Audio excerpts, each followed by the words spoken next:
This is podcast number 626, and this week we will be discussing Daredevil Born Again, episodes 5 through 7, Adolescence, episodes 1 and 2, The Residents, episodes 1 and 2, and The Wheel of Time, episodes 4 through 6. And if there's any of those shows that you don't want to be spoiled about, you can check out the time codes in the description below. And with that, let's get on with the show. TV Campfire Podcast. We talk TV. Welcome to the show. I'm your host, Libya, and I am a television and film editor, and we have returning guests. Hey, this is Peter. I write for We Live Entertainment, and my handle, my social media is Pajamo. Hi, this is Tom. I chair Visual and Media Arts at Palm Beach Atlantic University in Florida and host the Screen Time podcast on iTunes and Spotify. Hello, it's Malik El-Amin. I'm Managing Director of Griot Theater. All right, let's get on with the news. This week in the news, 1923 has ended or will be ending this season, and we will follow that up with what we had 1888, followed by 1883, followed by 1923, which will now be followed by 1944. What happens when they catch up to Yellowstone time? Is like they universe have implodes? Plans to get there, and we're getting this. I was about to say the universe will then implode, and then you'll have a causality loop. If you saw the double-sized finale yesterday, trust me, you know it ends because we get the flash forward, and okay. Yeah, I've said too much already, but yeah, it's you didn't have to tell people it was a series finale when you saw on the body what count. happened. Okay. Well, 1944 is just before World War II ends. It ends 45. April of 45. Right. Right. So I'm sure that's going to be a repercussion. We're going to have people coming back from war. Juno Temple has been cast as the lead in an A24 drama series, The Husbands, on Apple TV+. Dexter Original Sin has been renewed for season 2 at Showtime, which, by the way, that show started bad for a while. I will say the first few episodes, I was very skeptical, and the only reason I kept watching was Sarah Michelle Gellar. However, by like episode 6 or 7 out of 10, or maybe even 5, I think it was episode 5 actually, they started an arc with this serial killer thing that actually had me completely engrossed and gripped, and I was into it, and I loved it all the way to the end, and it ended really well for season 1. So I did not expect to like this show at all, and I did. So there you go. I'm actually happy we got a season 2. Actor Finn Jones wants the world to give him another shot at playing Iron Fist because he says he knows that the fans hated his performance and he wants to redeem himself. I say no. Just no. I do not want to give him a chance. In his defense, I moderated a panel with him at Dragon Con before he got that gig when he was on Games of Thrones. He didn't write the show. It was not his decision to not give himself adequate martial arts training before starting the thing. So, I mean, when you consider the character is basically a privileged white boy, and he comes across as a privileged white boy. He's very gregarious and charming in real life, but if you get better writers for Iron Fist, he's not the problem. No, the problem is he's not a leading man. Whether or not he can fight, that was a problem. I agree. But when I watch him, I don't feel compelled to watch him. There is nothing in his presence that makes me feel like I can't turn him off. So that is. I thought he was okay. I lean more towards the story and the writing concerns, but we hear you, Libya. Give us a heroes for hire. Give us heroes for hire. Pair him with Mike Coulter, and Mike Coulter. Yes, he can't be the lead. There you go. He can carry the show, and Finn can tag along. Lanterns has added Nathan Fillion as Guy Gardner to the surprise of no one. However, I'm very happy because I love Nathan Fillion, so I'm not going to be mad about that at all. I was already looking forward to the Lantern series, and this just adds to it because Nathan Fillion. So I think it's awesome that both Kyle Chandler and why do I always forget his name? Aaron Pierre have green eyes naturally. So all you have to do is tweak them with special effects. Just bring it up a little bit. Then let's move on to the shows. First up, we're going to talk Daredevil Born Again. And episode 5 is the bank robbery heist episode, which I did not expect. It's almost like a bottle episode in that. Die Hard. Yes, and it's very much, it has nothing, you're not really bringing any elements to the story into it. You're very much just like isolated inside this bank, and it's one location, and it's the definition of a bottle episode, but the whole time you're watching it, you're going, okay, when's he going to kill everybody? When's he gonna, how is he going to get everybody in a dark corner and just take them all out? I thought that putting Ms. Marvel's dad as one of the bank managers, and he and Matt have a lot of interaction. The Khan family in general I love them. Is genius. I mean, on TV, their part in Marvel's the movie was great, and pairing them with Matt was great. Kind of as in the Reginald VelJohnson role of a Die Hard-esque episode. I need to see their dinner because he invited him to dinner. I want to see Miss Marvel have dinner with Daredevil. I think that would be adorable. I agree. It was a standalone episode. It made me wonder, when did they promise the rest of the cast that they were going to get a little vacation time? It's like, we only need Daredevil. The rest of you, go to Hawaii or something. That being said, there's some things I liked and some things I didn't. I thought the first conversation with the bank manager was trying to be funny and wasn't. Once we got past that and we actually got to what was happening in the bank, I agree with you about their chemistry and their interactions was great. But the opening just left a lot to be desired to me. And Libya, you mentioned waiting for the fighting to happen. I loved the silent fight in the stairwell. Oh, that was so good. Because it's like, not only do I have to beat him, I have to make sure nobody can hear this fight. Mm-hmm. So that was pretty creative. I think, this show in general we've talked about it, it does fights really well. And one of the ways they did fights well here was to create some obstacles to the fight that made it more than just, is he going to beat up the guy? So that was a lot of fun. Well, it was also that other the head bank robber that kept getting into Matt's face and threatening him and pushing around a blind man. Like, why would you do that? Like, and he keeps putting a gun in evil. Well, the thing that I thought was hilarious is he keeps putting a gun in Matt's face and he obviously can't see it. So what are you doing? Like, why are you trying to threaten him? It's like, see, do what I say with this gun that you can't see that I'm pointing at you. He can smell the yeah, I know Matt can, but he didn't know Matt could, so he looked dumb, was my point. Is he was just like threatening him, I thought, in a way that didn't make sense. So when Matt finally got to fight him, I felt like he had built up all this rage. So that fight in the street, in the hall. Well, also, before we get to that, I love the fact that they show how easily he can crack a bank safe, which meant he could have been a criminal at any point. He could have been robbing banks all day because he cracked that safe in like... He's a superhero. I know, but it was just... I know, but they just showing him how easily it was for him to rob that bank. Unfortunately, that's another skill he cannot put on his resume. Seriously.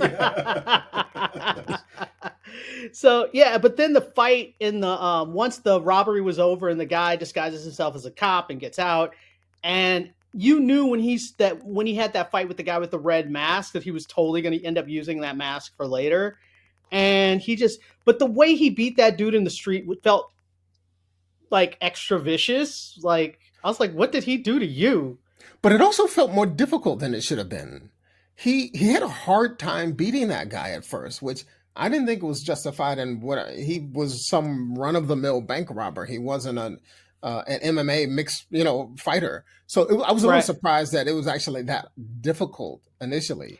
And then but honestly, considering how it ended, I would have just been like, dude, I give up. Like, it was, ugh. The guy was doing well until he wasn't. So and he really, like, I was like, you can show this on television. Like, he takes the dude's face, and if a bottle is standing up and he crushed his face down on the bottle, which the amount of force you need to do that is a lot. And then after the guy has like glass shards all embedded in his face, he then breaks his leg backwards, which was like, that dude is never walking again. Like, ever.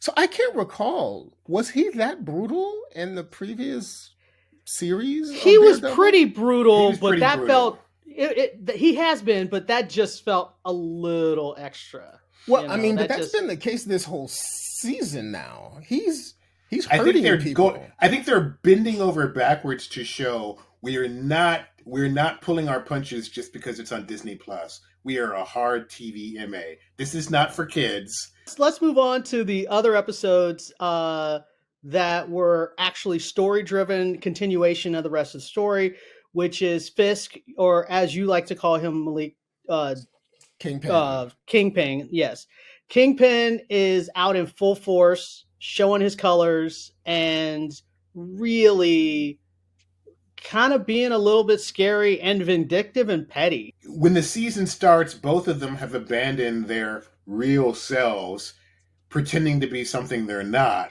And as the season elapses, both of them return to their true identities, with a vengeance. But in both cases, they are more brutal, more devious, more vengeful, possibly than some of the stuff that, well, I don't know. When Kingpin kills the dude with the car door in season 1 of the Netflix show, it's like, man. That was crazy. But this one, when he goes to the guy that he has locked up and he hands him an axe, nope. Like, I say you got to go for it. I mean, you're already locked up with a guy who's not right. If he gives you an axe, you got to do what you can. At least you go out swinging, That's true, Literally. but I would Literally. have, but he hurt that dude bad, man. Yeah. For me, it felt like the Muse thing, it felt too compressed. Like they just crammed it in. Oh, we got to finish this thing. So I wish they had plotted that over more episodes instead of just like. All season long, they've been hinting at this guy and showing little pieces of him, but not giving you any information other than he was dragging bodies.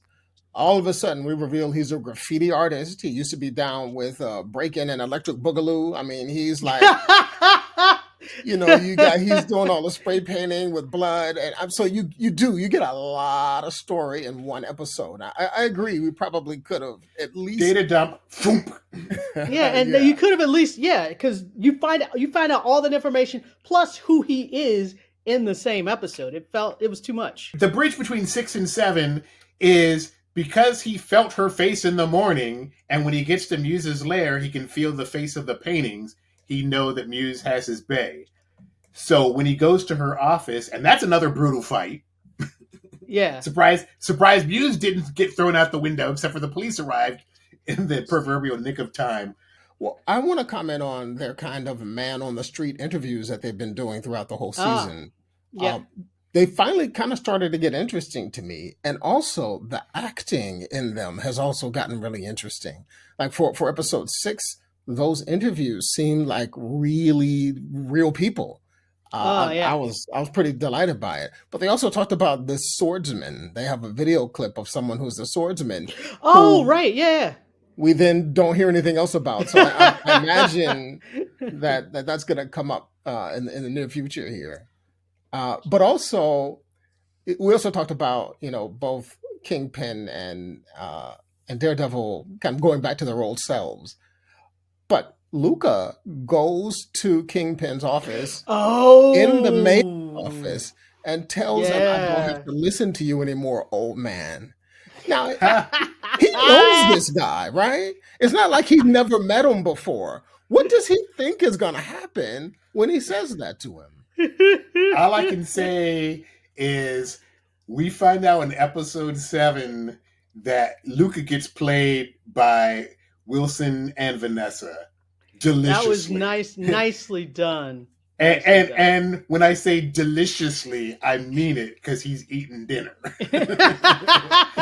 I will say in that moment, I wasn't sure who Vanessa was betraying. I went back and no, because there's a moment where when she's texting and she's like, he's alone eating. And I thought she was telling Fisk that Luca was alone eating, and then you see Fisk alone eating, and I was like, wait, did she betray Luke? I was like, wait, did she betray Fisk? That doesn't make any sense.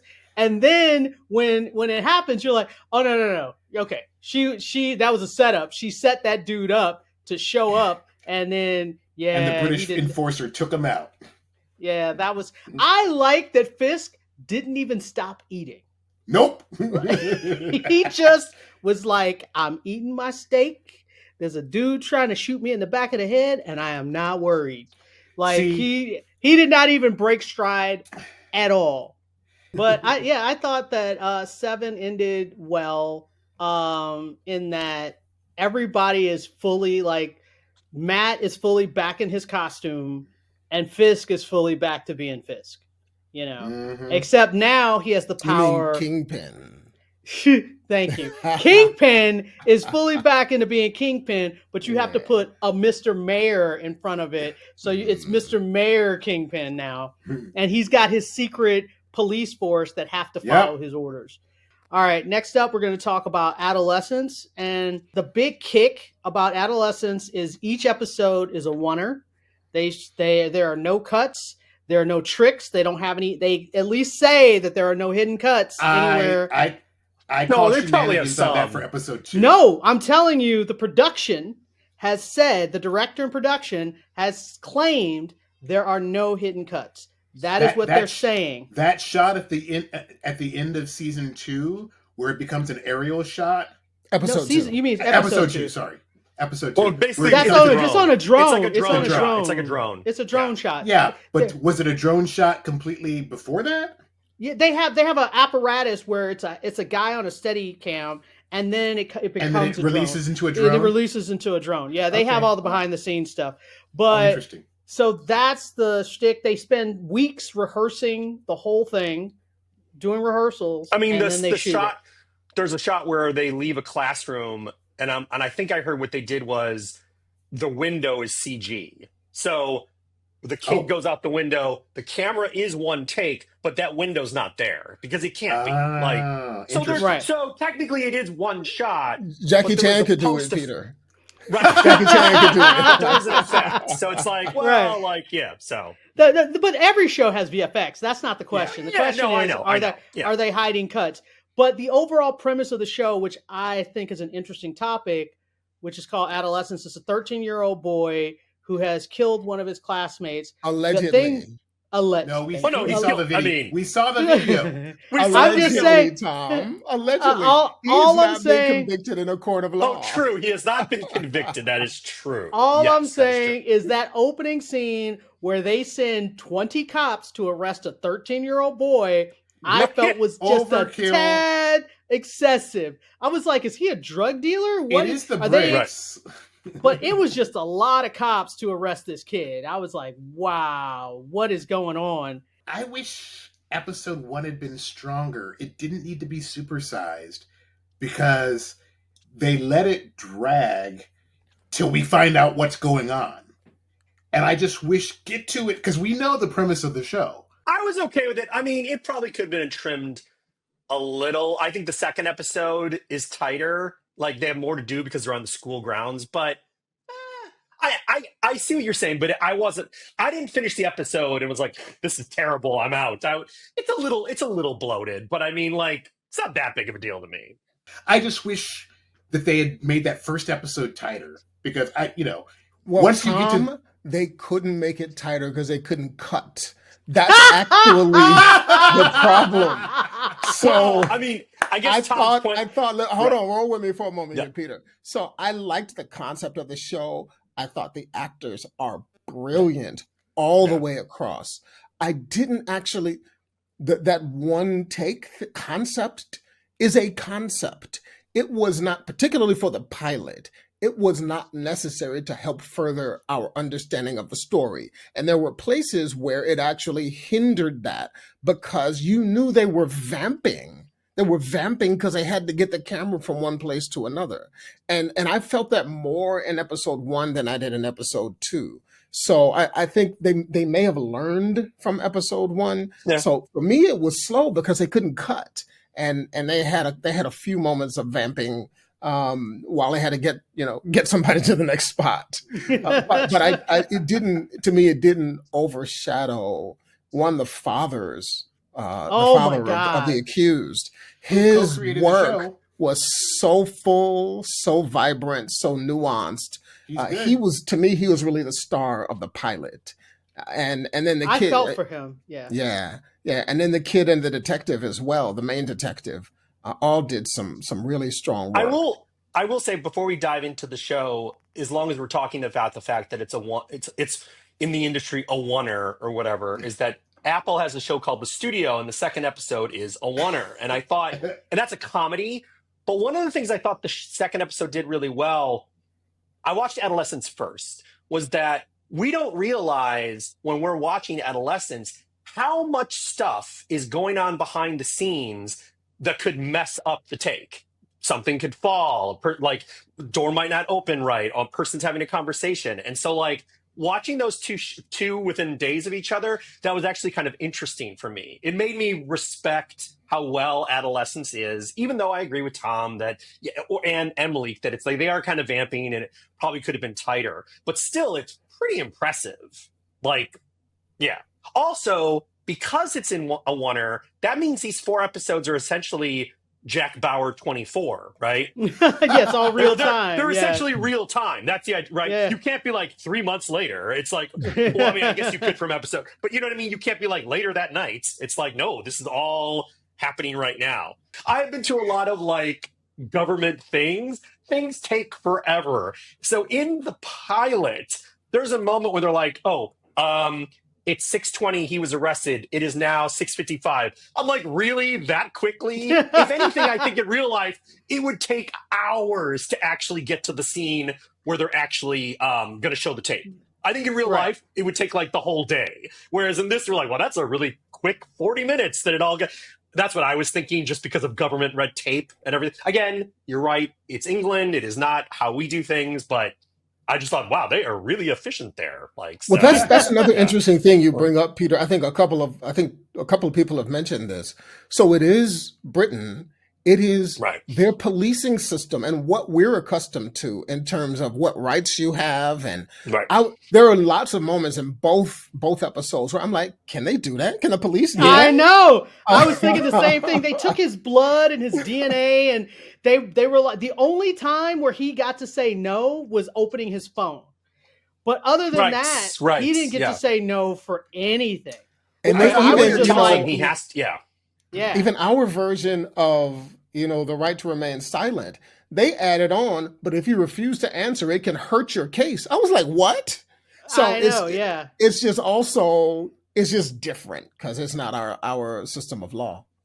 Second episode, the moment for me was the black girl Jade just going after the kid. And it's interesting because the cop was smart enough to figure out that didn't just happen out of the blue. So you can see the wheels turning. We've got to find out why she went after this kid and then interrogate him. So we started talking about like what's different between U.S. and British law. And I was astounded that the police are just walking through a school, talking to kids, interrogating them without any opportunity to call their parents. And the only time, one time he asks when somebody's slightly resistant, oh, do you want me to call somebody? But it's like, y'all police can just walk through your schools like that and talk to kids? That blew my mind. But Jade, just like I said, the father of the accused was my favorite character in episode 1. Jade was by far my favorite character in episode 2. Because it wasn't just when she got into the fight, even earlier than that, when she was being interrogated the first time. She has such a mix. I mean, she has the anger, but she has this vulnerability. She is both wise and naive at the same time. I loved her so much that my only problem with the oneer in this episode was when they had the camera on the detective's face when she was talking. I was like, get the camera back on her face.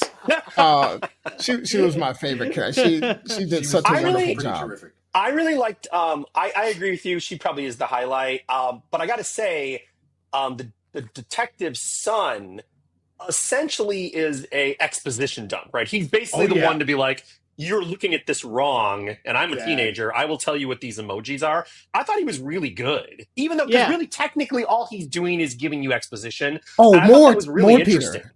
More Peter. No, because it was also about the because it's about the relationship between the father and son. son.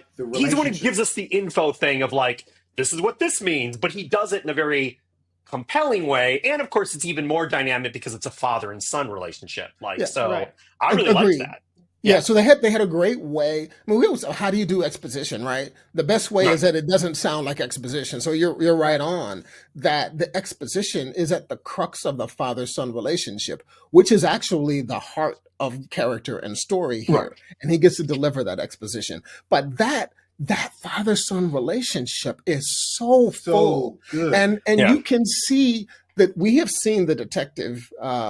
DCI, right? That's what I call it. No, Detective Inspector DI. I thought he had 3 letters. No, okay, there were 3 letters. There were 3 letters. But we saw the detective work with the accused, work with all the other kids, keeping them calm, keeping them easy. And when he talks to his son, it's like he's got blind spots all over the place. He doesn't know how to talk to him. They're clearly uncomfortable with each other, which makes it so interesting to watch. And you just know that he has spent way more time on the job than at home. Than with his son. Yeah. And now it's like, oh, now you want to talk to me? Now that there's a murder at my school? And then his son says, "You don't call me son. You call other people son. You never call me that." It's like you're talking to me like them. And I thought, oh my goodness, that's so next up, we're going to talk about The Residence, and we're going to talk episodes 1 and 2. And you mean only murders in the White House? That is correct. And instead of Steve Martin and Martin Short, we get Uzo Aduba. Thank you. I was pausing on her name because I didn't want to mess it up. I appreciate that. But her character is kind of an eclectic mix of a couple of different characters, and they name drop all these other characters who are supposed to be Daniel Radcliffe, Daniel Craig. The best detective in the world. And of course, she has to have a thing that makes her quirky, which is her obsession with birds and how that relates to the case. And even though I knew all of this, I still found her interesting and compelling. And my favorite thing is when she walked in and she goes, "Why are there so many men here? What's with all the men?" Yeah. And she's like, why are you all standing around? What are you doing? So I thought that was just an interesting take. And I got excited to see Giancarlo Esposito, and then he was immediately dead. Flashbacks, but I mean, Yeah, it's the same thing as Paul Rudd got immediately killed in Only Murders, but he's in the whole season. So same idea. And you're going through it, trying to figure out who did it, who done it. And of course you have a couple. The only thing is the guy who's the advisor to the president, who's like the president's best friend, who's Kim Marino is the actor's name. Yeah. He was exceptionally annoying, but I think he's supposed to be. Yeah, but at least I hope so. I still think acting wise, if I was the director, I'd be like, let's take that down 10%. Like I was looking at and I love that act. He's a terrific comedic actor, but I was like, oh man, you're really playing this broad. Like Peter, I might go for 15%. Do I hear 20%? Yeah, I agree. What's interesting is this is the third murder-based series, and there are some things I like better about this, and there's some things I don't like quite as good. Third out of what? Well, Paradise. Yeah, what are the third? What are you calling? Oh, I'm comedies. I'm thinking the After Party and Only Murders. Oh, okay. Yeah. I kind of miss having a strong ensemble working together, but I do like Uzo Aduba as my black female detective better than others. She's great. I did like, what's the singer's name? Oh my God, I've just blanked on her name. Kylie Minogue. Yeah, I did like just having Kylie Minogue, and I liked in the second episode she gets questioned. Like I thought that was random. Great. And then she had to sing her hit song 7 times, 7 times or whatever. Yeah. And I like that she wasn't even supposed to sing; she was just a guest. Right. She was just supposed to come and have dinner, and next thing you know, she's on stage singing. After we have the first episode of Hijinks, and they're trying to get the president to basically seal off the White House. And he's like, absolutely not, absolutely not. And then she's staring at the Australian ambassador and figures out with he's wearing binoculars. a dead man's shirt. With binoculars. It's like, why are you wearing a dead man's shirt? And the president's like, shut it down. That was a good cliffhanger. Then I was like, oh yeah, I got to watch the next one. So since we're making a comparison to Only Murders in the Building, that show largely flourished on the fact that you had comedic geniuses in the main cast, particularly Steve Martin and Martin Short. This show thrives, one, because of the storytelling, and two, because of the phenomenal actors who deal with comedy well. So the show doesn't rely on them being comic geniuses, but the show writes really good stuff for them, and they handle it so well.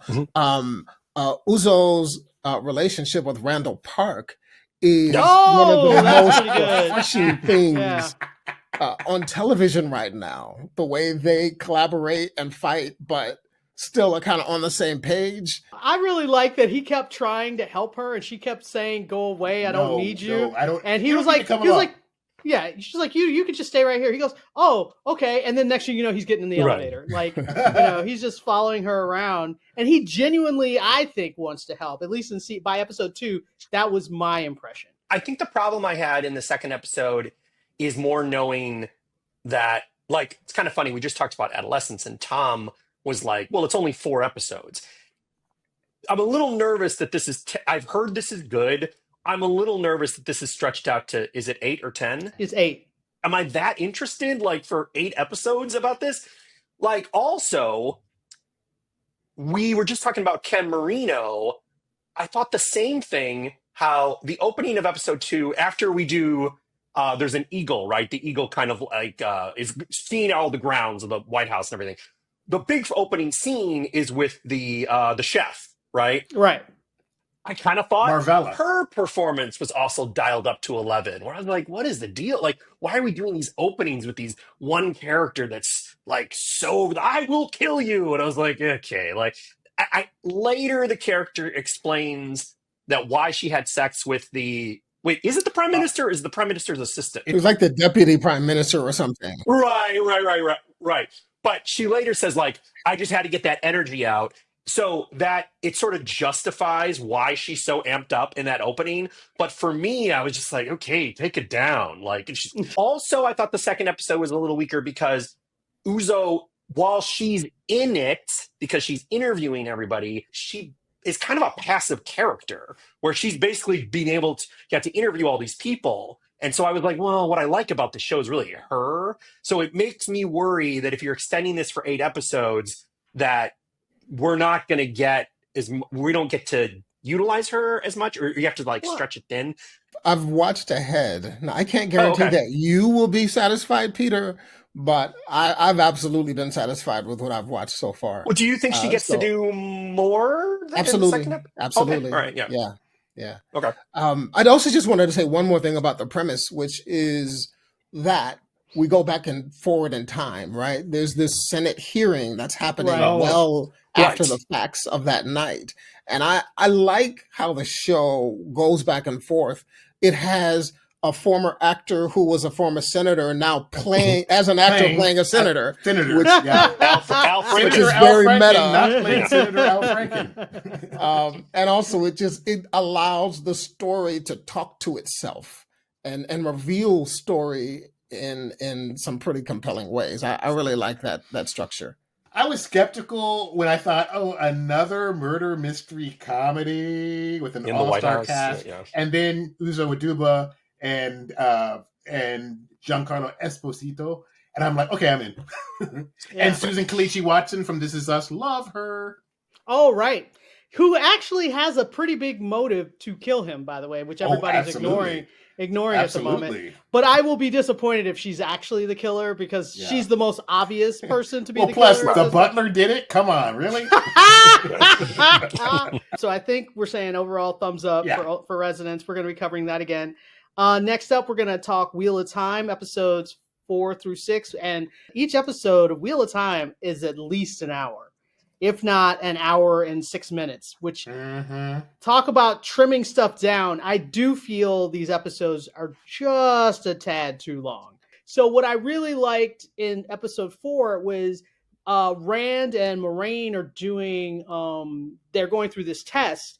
One of them gets to see the past of all his, yes, they're going to see the past of all his ancestors. So Rand does all these flashbacks up to 3,000 years in his past to see all his ancestors.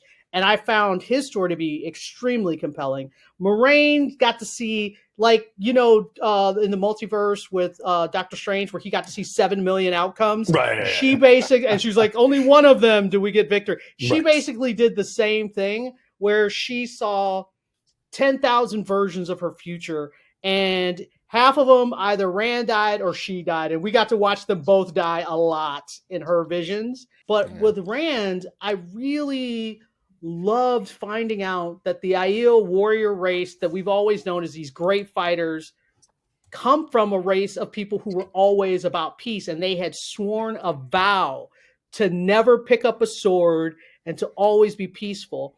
And Even in self-defense. Even in self-defense. And those people were originally called the Aiel, but they had 2 people who broke their vow. And those people ended up co-opting the name of Aiel and became these great warriors. And that's why people started calling them Oathbreakers. And the original ones became the Tinkers. Yes. And so I was like, that was fantastic.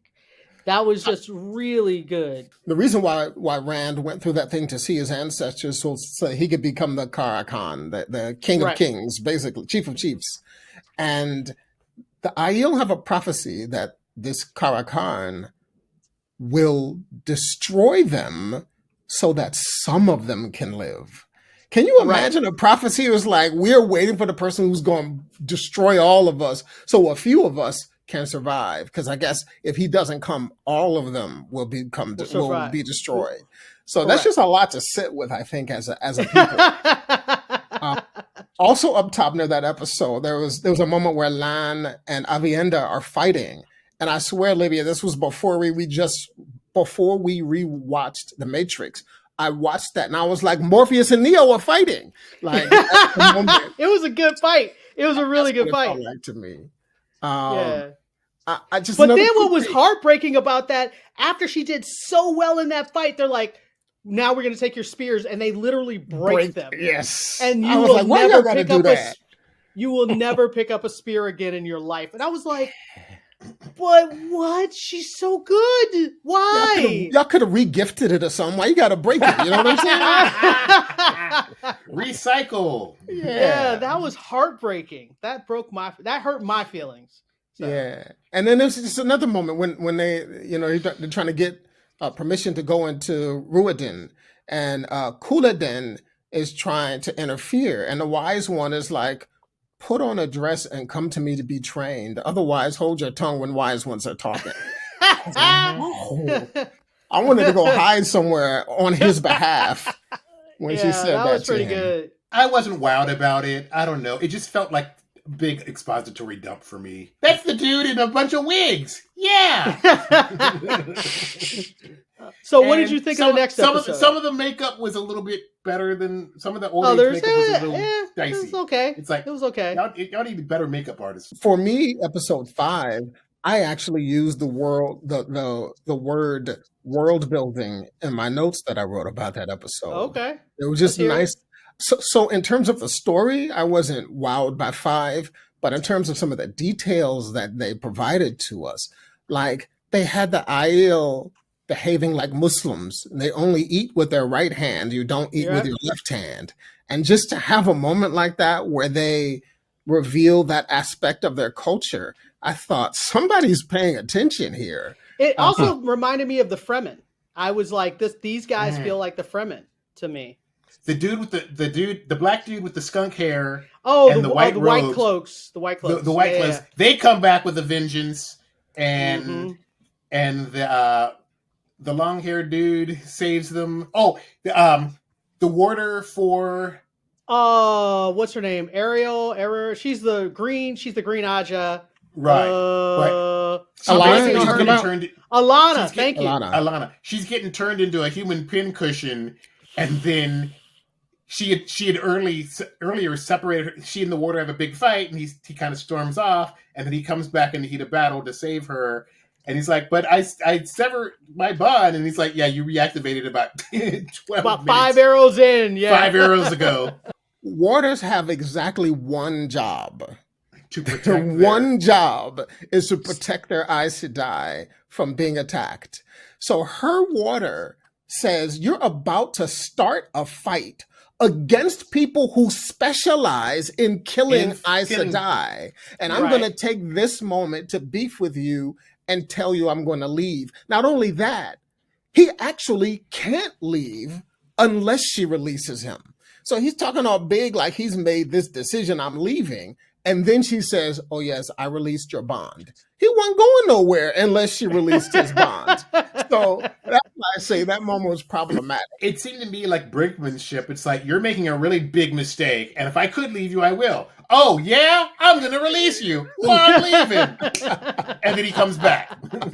The scene with Rand and Egwene, I called 3 or 4 episodes ago that he was going to get caught in the moment we found out she was a dream walker. I was like, okay, countdown to when Rand is going to get caught making out with Lanfear in the dream. And to be fair to Rand, he didn't know that Lanfear was screwing with Egwene's memories. So he doesn't know that. Wait. That's the little bit I'm giving him. I'm giving him that bit. But he did know that he was cheating on Egwene by having sex with Lanfear in his dreams. He knows that.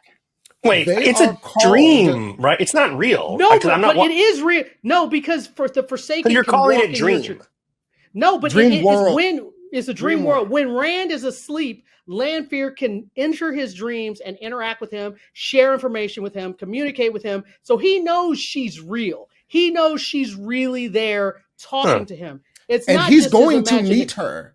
She Yes. isn't just walking up on him. They are meeting at a particular place. He's Right. literally having an affair. He's having an affair in his- in his in the dreams, dream world. and he's sleeping with his girlfriend right next to him.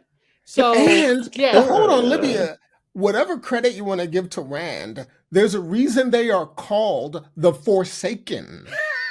You're not supposed to be having an affair with the Forsaken. all these things are true.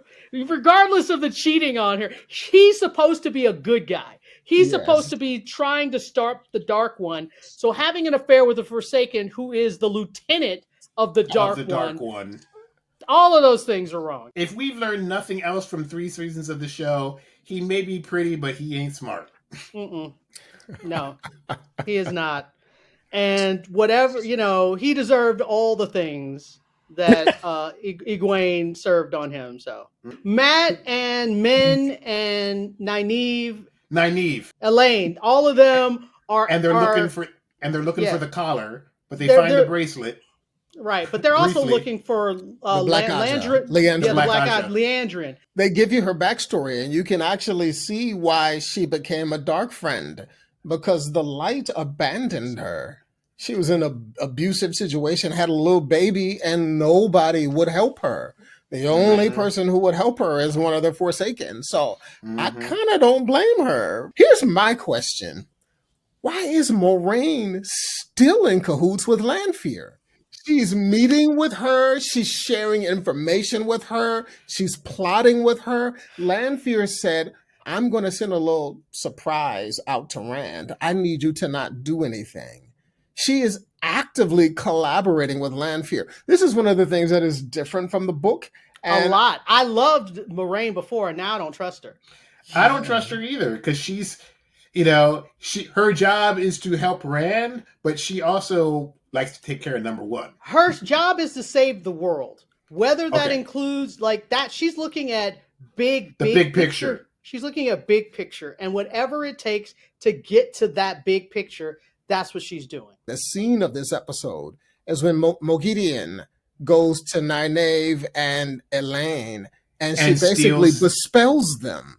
Mm-hmm. And then they get all agreeable, and they're giddy and happy, and she's talking to them. And then Nynaeve still resists her, even under the spell. Is that why she cut her? Maybe to give her a reminder. I thought it was interesting because they realize that when they're unbewitched, debewitched, that it's gone, and there's this big old gash on her face, and they realize we've been had. Rand is basically trying to gaslight Egwene. She's like, I saw you in a dream world with that Forsaken. He's like, oh, well, that's because I knew you never wanted me. Yeah, that's it. and I was never going to be enough. Yeah, that's it. Like, I'm like, man, how you gonna try to gaslight this woman and just because she caught you with one of the Forsaken? So, but then it occurred to me that maybe he was trying to break up with her because he knows that there's a lot of versions of the world where he kills her.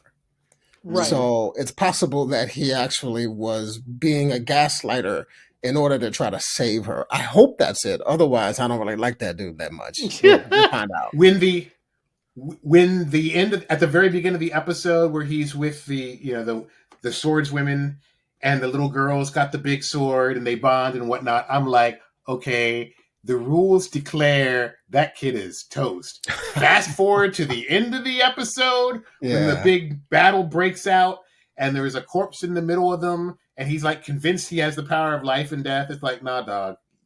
You are trying to your ego's writing checks your powers can't cash. Well, it's really the madness, right? It's always said that a man who channels will go mad. It's not a matter of if but when.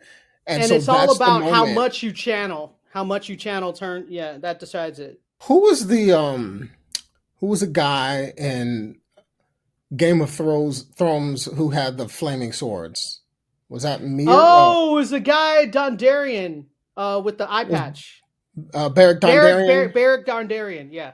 So Avienda came in like him at the end of that scene when Ravine attacked. She channeled 2 flaming swords. I was like, that was awesome. Go girl. Nice. But also Rand beat him without looking at him. Did you peep that? He had ran out of the house. He started channeling. And then he just did like this. And Ravine was behind him. And he brought the whole house down without even turning to look at him. I was like, man, look, man, no hands. It was nice. This season has been remarkable. I think they are doing a great job. Like I said, the only thing is I feel like they should make a couple of trims because each episode doesn't need to be over an hour. It feels a little indulgent that the episodes are that long. So other than that, though, I love where they're going with the story. I pretty much love every character. The only thing that is kind of making me mad is Moraine used to be my favorite character in all the books. And now they're making me doubt her. And she's not really my favorite now because I can't trust her, and I think they're doing it to make her more interesting, but is it more interesting? All right. So we're giving it thumbs up, right? Later. Bye.